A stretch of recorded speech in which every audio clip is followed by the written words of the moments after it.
Hi, welcome back to Mildly Familiar, the only show where I don't talk about the news, but instead do interviews. Today I'm going to be talking to Nicole Rodriguez, aka Schnickles. She is a storyboard artist who's worked on the Owl House and Steven Universe and Rick and Morty. She has done the Beetlejuice storyboard animatic that has been going around the internet. And we're going to be talking today. I've met her at a couple of social excursions, but this is our first kind of one-on-one chat here on Mildly Familiar. Buckle in, because it's a ride of emotions. You ever been to a party where everything is going swell, and you turn to somebody, say, I'm Gage, I hope you're well, and they say, we've met before, and you say,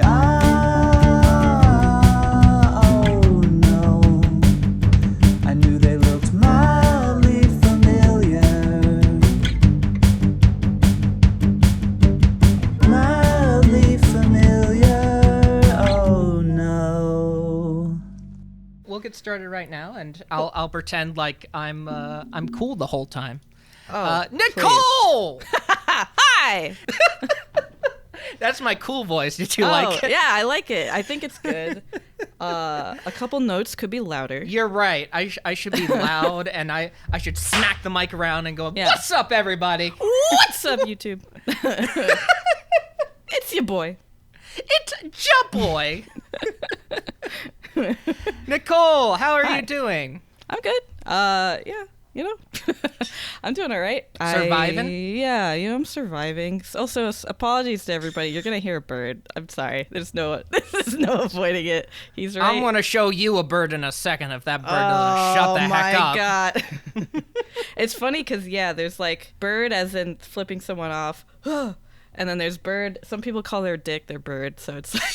Oh, okay. Well, maybe I should. Stop using that in professional interviews. No, it's very no, because like it makes me think of. I only heard it in. I don't know if it's a Canadian thing or if it's just a general slang thing, but it's in that show Trailer Park Boys. Oh, okay. Bubbles is always just like my bird. And I'm like, oh, got it. Anyway. Jimmy, pull up a picture of Bubbles real quick. Yeah, this is the guy showing the birds. How have you been adjusting to a post-vaccine world, Nicole? You can say not well. You can say bad. It's funny. It's a funny question because it's like technically I feel like things haven't like we've just all decided that it's post-COVID, but it's not. You know what I mean? Like, that's why I said post-vaccine, because I think COVID's going to be here for a while. Yeah. I'm all right. I mean, I'm double, triple boosted. I don't remember. I have all the vaccines. I have so many vaccines. Yeah.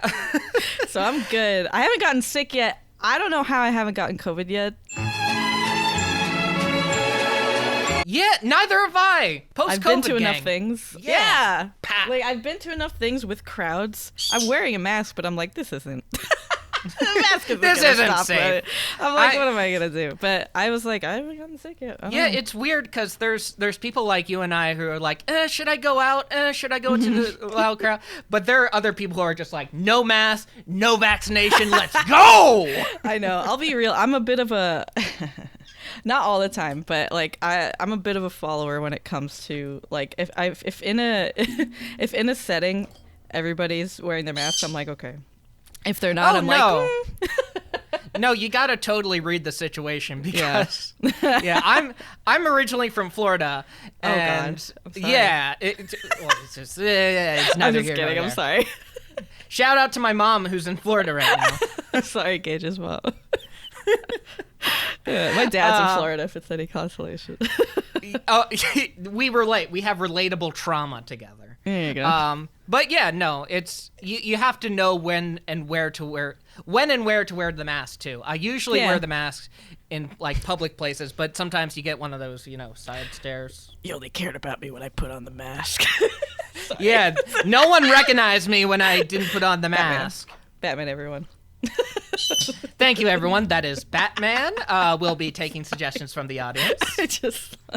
I'm sorry. I'm a nuisance. Okay. But yeah, no. I most of the time I still put my mask on like in closer spaces or like in taxis, like Lyfts and Ubers and stuff, because even if they're not wearing it, like I've had a couple times they're like, you don't have to, you can take it off if you want. I'm just like, no, I'm good. I'm all right. I had that with a Uber driver. He's like, man, you don't have to wear the mask. It's all about the government, and they're trying to force this. And I'm like, I'm gonna keep this on. I'm gonna keep this on. I'm good. I'm gonna keep this. I'm gonna keep this going. I'm gonna keep this on, and I'm gonna give you a 4-star instead of a 5-star. Oh my, that is.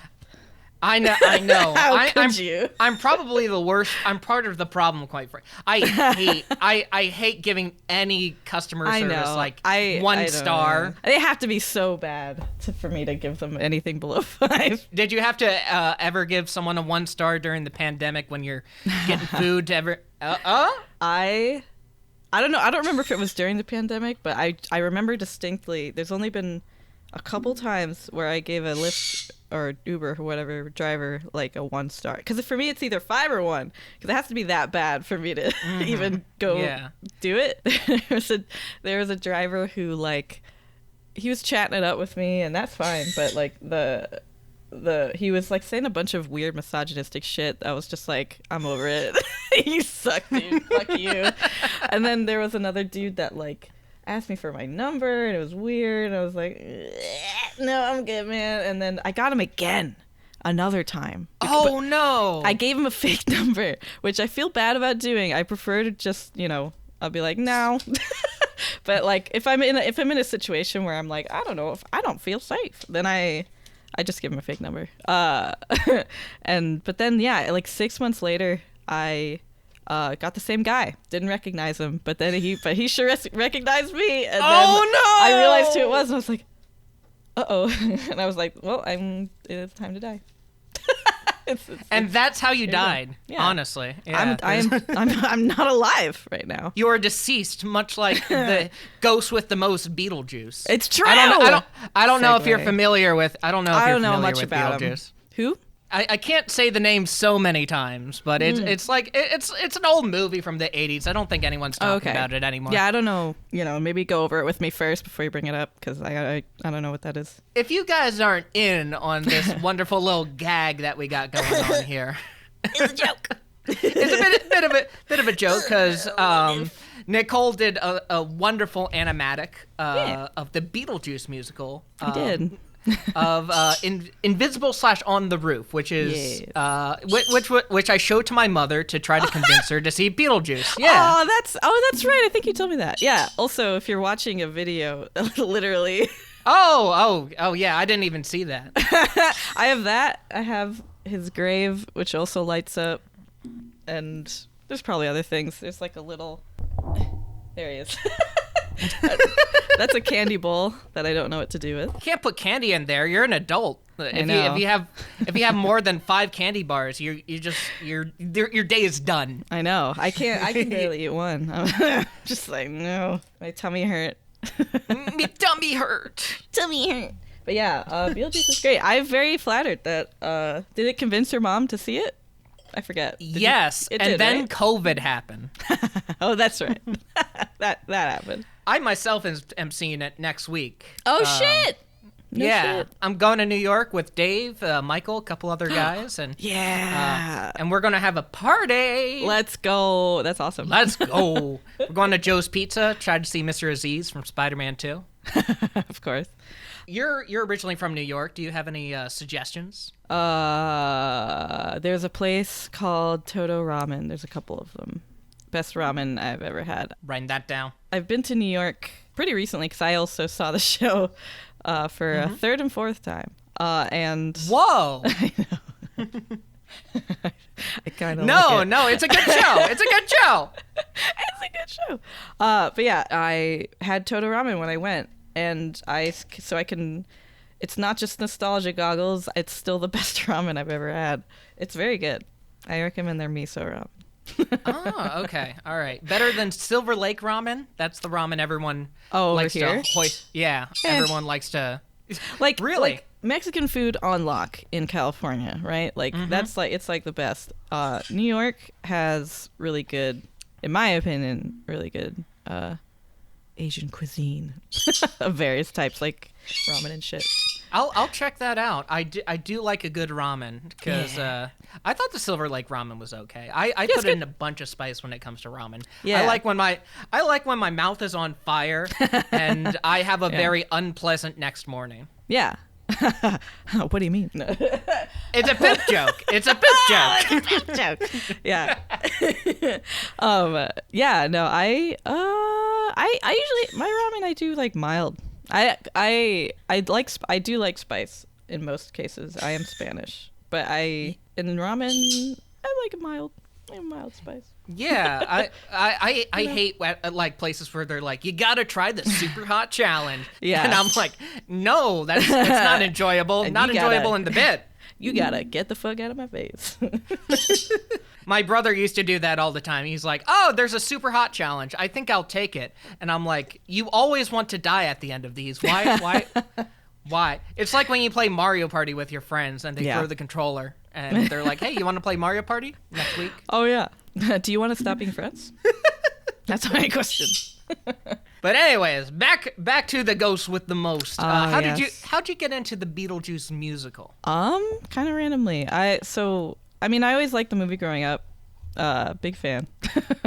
And I was already a fan of musicals, really big on those. And I think I'm trying to remember how I even found it. It really was just so insignificant that I don't entirely remember. I just remember seeing, I think I saw that it was a thing somehow, just on the internet probably. And then I just started looking up just like pictures of it and like set pictures and all that stuff. And I was like, oh, this looks neat. Little did I know. But, and then, I visited New York, saw it with a pal, and it's never the same. You're a changed person now. Changed You're, forever. You have a darker backstory because Yeah. there's a ghost in it. Yeah. No, that's all it takes. What other musicals do you like, Nicole? I'm in between because I feel like there's of musical enjoyers, TM. There's like the normies who are like, I like Hamilton, and then there's like, hey, that's my mom. Hi, Mom. yeah, which is a lot of people, and then We're there's really like, beating up on my mom on this no, podcast. I hate your mom. That was why I wanted to do this. I just need your mom to know I don't like it. I'm just kidding. I'm so sorry for listening to this. I don't. Just kidding. You're lovely, I'm sure. Okay, but there's like like normie sort of like I like the Hamilton. really popular things, and then there's people that are deep in the paint, like they like things like the really obscure shit. I'm in the middle. Like I'm somewhere in the middle where like I know a lot of musicals, there's a bunch I haven't seen, and like I don't know a lot of the like super niche stuff. I get slowly introduced to it here and there, but I mean my favorite musical for a long time was Les Miserables, which is pretty basic, but like it's a good musical. It's basic for a reason. Great. Yeah. Yeah. I mean, it's fantastic. And then, I'll pull out one that I like that's a little more niche. There's one called Next to Normal that a friend introduced me to that's really good. Oh. And it's very sad. It's very sad, but it's very good. I'll check that out. If you like being angry and sad at Evan Hansen. Oh, God. I haven't seen or heard Evan Hansen. I haven't seen that one. We should watch the movie sometime. Oh God, just for giggles. I've heard tell. I've heard tell of such I've heard of that. It was one of those music. It was like the Cats movie where they're like, oh, this is gonna win awards and stuff. Oh, fools. Oh, little did they know. Oh. Little did they know. They're gonna win fucking porn awards. You know what I'm saying? Cats. Got him. Fuck yeah, dude. The fucking naked Idris Elba, practically. Anyway. You ever wanted to see naked Idris Elba but Ken dolled out? Watch Cats. The movie. That's probably the best recommendation I've heard for cats. Because they make his fur color his skin color, because not all of them do that. And so and at one point he takes his big fucking coat off and he's just kind of like, like dancing around. Wow, if that's not a selling point for the 2020 Cats movie, I don't know what is. Oh yeah, it brought in COVID. That's all you need to know. It was Cats was for a lot of people. Cats, the movie, was the cultural marker of the beginning of COVID. More or less. Not exactly right, but... For me, that was Animal Crossing, because that came out right at mid... Yeah, right that came out at the perfect time. I was like, what? Yeah, I think Nintendo planned this whole COVID thing. I know. It was all Miyamoto, that son of a bitch. It lined up a little too nicely. Miyamoto's like, I have an idea. I know how to get people's sales. Hear me out. A worldwide pandemic. Brilliant. You brilliant fucking bastard. Let's do it. And now we're here 2.5 years later. It's great. Oh, God. Thanks. Oh, but Animal Crossing's fun. Yeah. It is. I'll admit it. I always drop off, but it is very fun. I keep wanting to go back to it. It's a very fun game. Dude, as soon as I drop off at Animal Crossing, there is no going back. I'm like, well, I left my village for a week. I know. Time to never go back because I can't face my fears. I know. And I finally this recent Animal Crossing was the first time I 100% embraced the time travel thing, where you just change the date, because I never used to do that. But then I was like, you know what? Like, part of the reason I would drop off is because I was really annoyed by barely doing anything one day and then having to wait a whole day. I'm like, fuck you. I want to play Animal Crossing for a couple hours and like I speed through. But yeah. For those who don't know, Yes. time traveling is when you cheat in Animal Crossing. Yeah, because it's a game where it runs on real time and you have daily things you can do in the day and night. But if you just go into your system and change the time and day, it fast forwards. So you can just play as much as you want. It's just wanting to play the game more. And, it's a good thing. Yeah, it's great. It's great. Just Miyamoto, like- don't shut down our Nintendo accounts. Yeah, that's please. all I'm saying. Don't stop giving us the ability to change the time and date on our stuff, please. Did you know in like Metal Gear Solid 3 you could like put the year to like 70 years in the future on Really? your like PS2, and then the boss would just die of old age. Oh, I did hear that. Oh man, he was ahead of his time. That motherfucker, very clever. Have you played Death Stranding? Yes. I Are did you play a Death fan? Stranding. Yeah, I liked it. I played. I feel like I'm the only fan, but thank goodness you No, like it. I Now like there's it. two Yeah, of us. I'm a fan. My friend Casey likes the game. My little brother likes the game. Yeah, it came out during the holidays. So when I was back in New York, and it was me and my little brother playing, and I played for like a good chunk of the beginning part in that first area with all the green hills and shit. And then I got a little bit but so I kind of just let my little brother take over and watched him. But I liked it. It was fun. It was cool to watch him do all the shit and like. Yeah, no. Cooperate with everyone. I saw Conan O'Brien. I was like, cool. Cool. That's all I needed. That was very fun. I love Conan. Yeah, and Del Toro, of course. Oh, yeah, they put him in the game. And, that was a treat. Nicholas, what's his name? Nicholas Rifen. Oh, who's that? Nicholas Rifen? He know. directed Drive.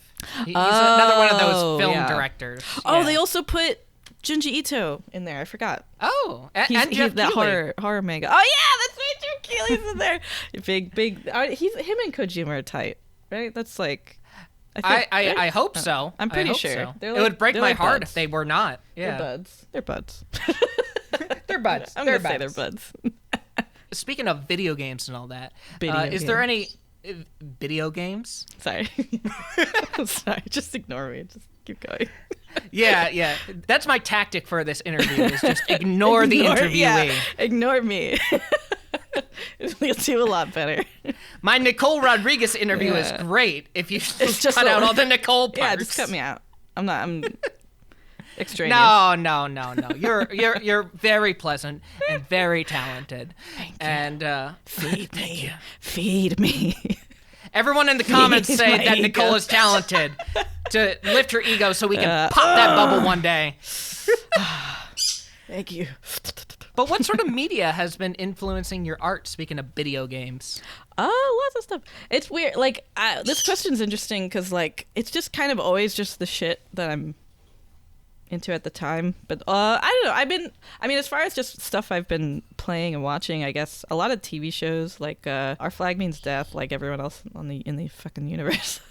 That I really like that show. I was actually really surprised, like, that it popped off so hard because I was already a big fan of like Tyka and Reese Darby, and I'm a huge pirate person. Clear, like, I've liked pirates just as a genre and as like a fictional aesthetic for a long time, so I was like, this is the show for me. And I was just expecting it to be a niche little thing no one cared about, and then it just fucking blew up and I was like, oh cool, okay. Yeah, it really popped off. Yeah, so that Severance is huge for me, right? I heard Like, good things about that, but I'm that not show getting rules. Apple TV again. I saw Ted Lasso and I'm like, yeah, that's all I really wanted to see. that's fair. I mean, there's actually a lot of this is now a plug for Apple TV Plus. Apple, it's been starting to get a lot more good shows on it, which has been interesting. Also, a show I worked on is on there. Yeah, watch Central Park. Central Park, because nobody's watching it. I watched a little bit of it on a plane. No, I like Central Park from what I saw. It's fun. I saw the first half of the first season, so right before you came in. Yeah, no, I started on season 2, I think. Yeah, season 2, and then I did a ton of stuff in season 3. Is that show still going? Season 3 has yet to come out. Oh, gotcha. But and I think that's the last season. I haven't heard anything, so.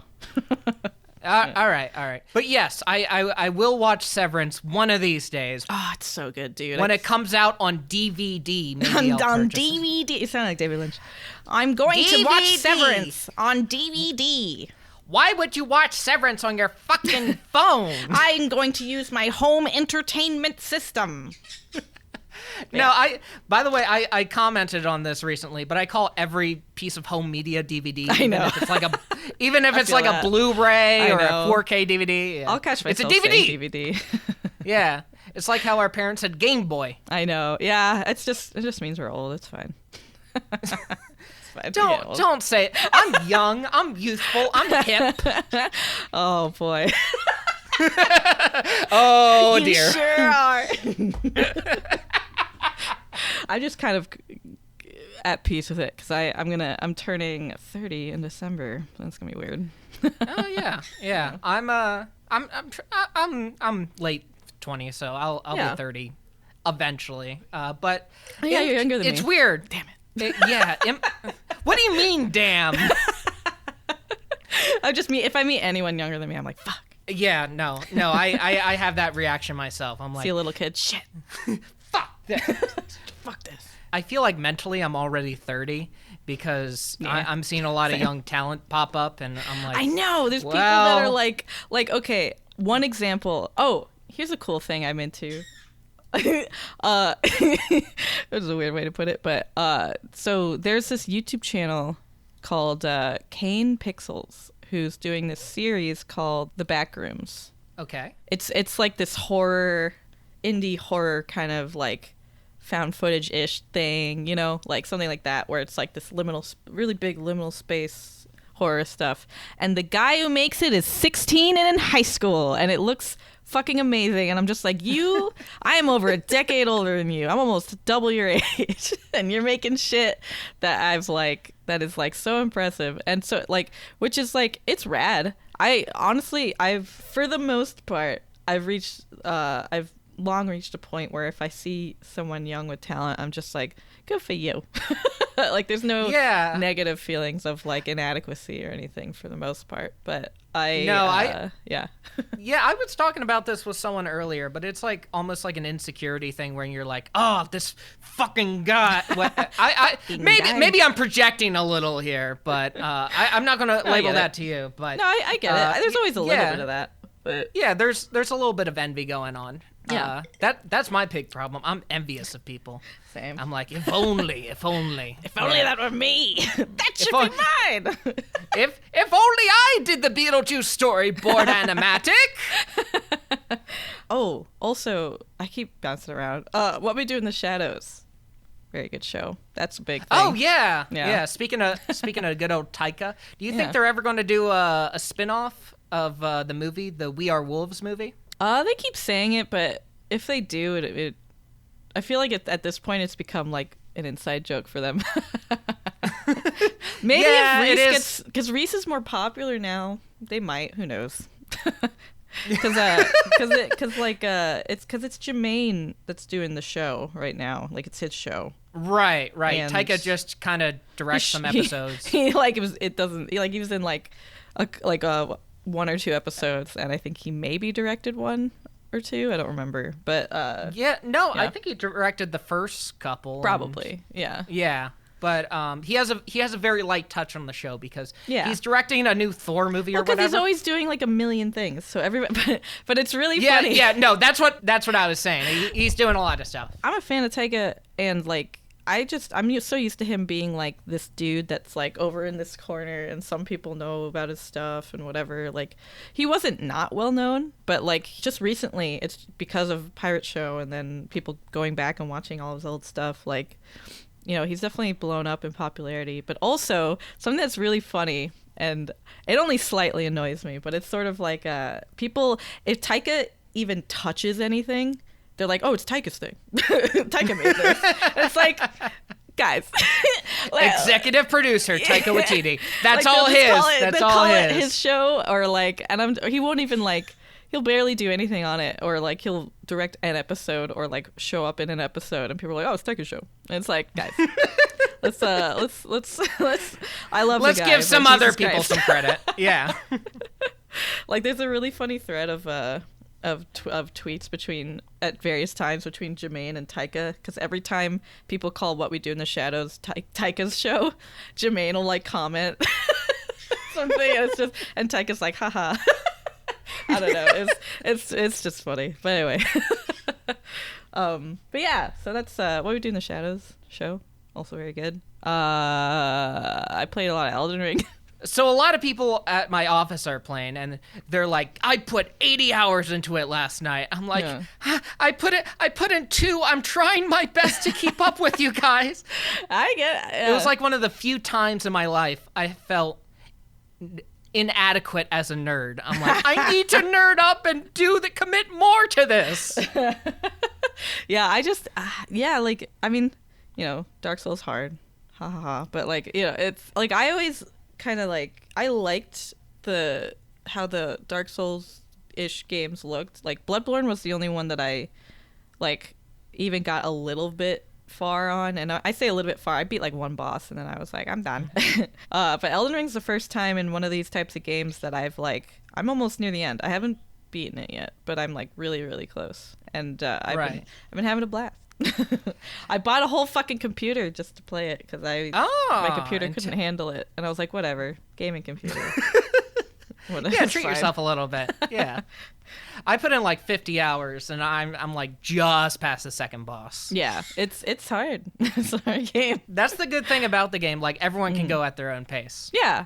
I hop on and off because sometimes I don't feel like getting mad. Oh no! It's same. I'm like, I'm not in the emotional state to play Elden Ring. I gotta be in the mood. Let me throw last question at you. Sure. What's your reaction and what's your retort? You know it's coming. When people say animation is mainly for children. Oh boy. I mean, yeah, it's bullshit. I mean, you know, you know what's Good funny? night, everybody. It's fucking horseshit. There you go. Credits. It reminds me of a thing a friend of mine brought up. I thought he was full of shit, but he was like, I'm dead ass. Where he told me that he had a conversation with someone that thought that children made children's cartoons, and they weren't joking. And I was like, Was this a child? no, this was an adult. Okay, It was an okay, adult just that thought- clarifying. That wasn't clear on child labor law rules and thought, they just kind of put them in a little sweatshop and make cartoons for themselves. It's ridiculous, I have so many thoughts on this. I'm going to ramble. But Please. there are cartoons for kids, there are cartoons for adults, and there's the entire big nebulous thing in between. And a big problem, it's a very Western, very American thing where people just don't like or respect animation on the whole. Or America also just doesn't like or respect art. On the whole, they don't give a shit for the most part.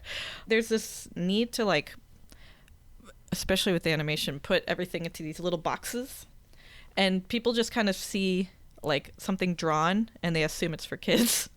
You see that it's something that just keeps proving itself to be true, because you've seen the thing where there'll be an animator on YouTube, what few are left, and they'll put their animation up that is clearly for adults, just straight up for adults, and they'll mark it as not for kids, and then later YouTube will make it just for kids. It'll course correct to make it for kids, and they can't. It's they can't change it to not be for kids, and it's just, and so then they get marked up because they're this isn't for kids. It's stupid. I didn't know that was happening on YouTube, where they're sometimes. oh, it is for kids. It's happened to do you know Cass Vanderpool? I do know that animator. Yeah, not he makes all personally, the, but I don't know him but, personally, but his cartoons have gotten that more than once. Oh, and wow.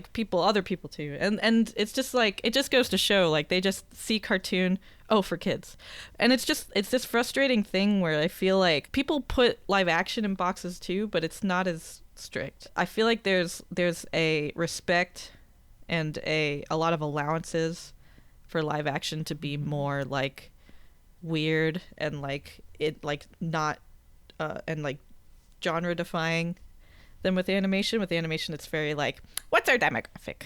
Who's gonna watch this? And or very rarely do you get a cartoon that's anything outside of these little boxes that they're forced to be put into, and it's dumb. And it's not just for kids. I don't know. It's come on. That's sort of counterintuitive for if you're just looking at art as just a medium.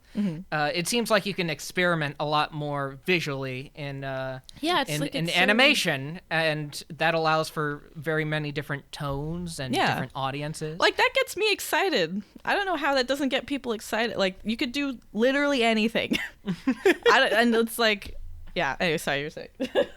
No, that was basically it. It's just the world's your oyster in animation. Why restrict it to Brad Pitt and Scarlett Johansson or whatever? I wish animation would get the kinds of budgets that live action would get, and sometimes they do. You get a Spider-Verse or every so often, but it's very far and few between in comparison to live action. People keep putting animation in a genre when it's no, animation has genres in it. It's just kind of it's yeah. It could be a funny one, it could be a sad animation. There's so much you can do with it, and so many emotions. Emotions, so much you could do with it, and it makes me sad. I found more and more that and I've had this conversation more than once with more than one person, but web comics and comics are where people go when animation, when they can't do what they want in animation. And it sucks because comics don't pay very well. Very few people can make a living on comics because of that. And comics are harder because it's very it can be very solitary. You don't have a team most of the time. And you have to do everything a lot of the times, especially in indie comics. Maybe not with superhero comics, but it looks very, very niche too. How much is your indie comic going to reach out to people that are it's a very niche against everything else on the internet, which is which can be a little frustrating. I assume it's frustrating. And also, ironically, you're more likely to get a show picked up if you made it a comic first and it has an audience. So it's just okay. It's just it's frustrating that you'd have to, in a lot of cases, you have to go through this whole process and make this whole thing on the side just to even have a shot to make a cartoon if you're not a celebrity. Are you saying that you don't like Big Mouth as much as everyone else? You know, it's funny. Big Mouth is a weird one because I've seen all the seasons of Big Mouth, like, and if they ever make a new one, I watch it because it's not as terrible as people think it is. It's a pretty okay show. Like, it's crass and it's whatever. Like, you know, it's not really my cup of tea. But if you put it up against all the other, like, comedian decided they wanted to do an animated comedy where the characters say fuck, it's better than most of them. And even though you know, on the surface it doesn't look great, and it's also like you have to weigh your comfortability with kids talking about sex a lot.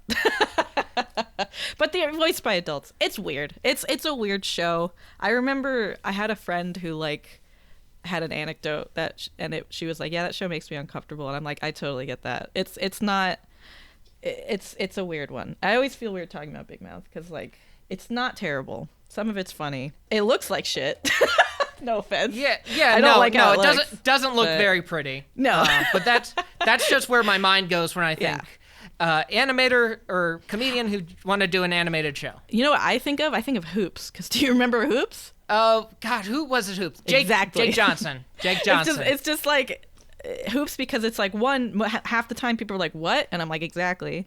And then two, it's like I watched like maybe like a part of an episode and I'm like, I can't do this. This is the most whatever piece of shit.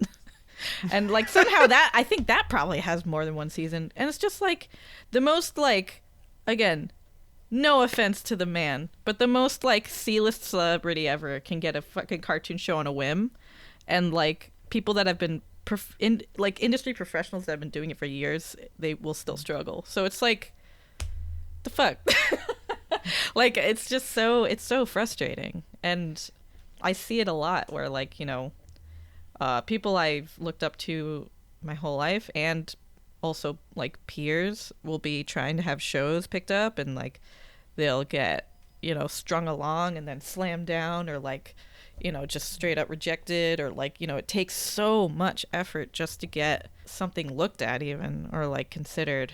Whereas if Liam Neeson decided he wanted to make a cartoon show, he'd have it in 2 seconds. Yeah. I don't know. I just picked a random celebrity. But, you know, it's annoying. Like, I find it annoying. There you go. I figured this subject would be somewhat significant to you. So yeah. I figured you might have a thing or two to say about it, and you did. Thank you for sharing your thought.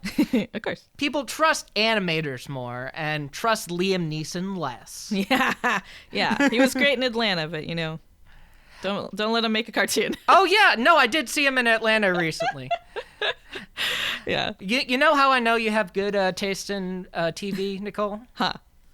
Because you watch all the stuff I do. Ha ha. You're right.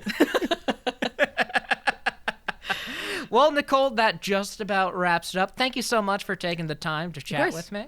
Yeah. And that's the end of the show. And now I'm a little more familiar with Nicole Rodriguez. Schnickles. It's me. It's Schnickles. Don't wear the name out, because if you do, then someone might not pick up her TV show. I'm sorry, that was a little too real.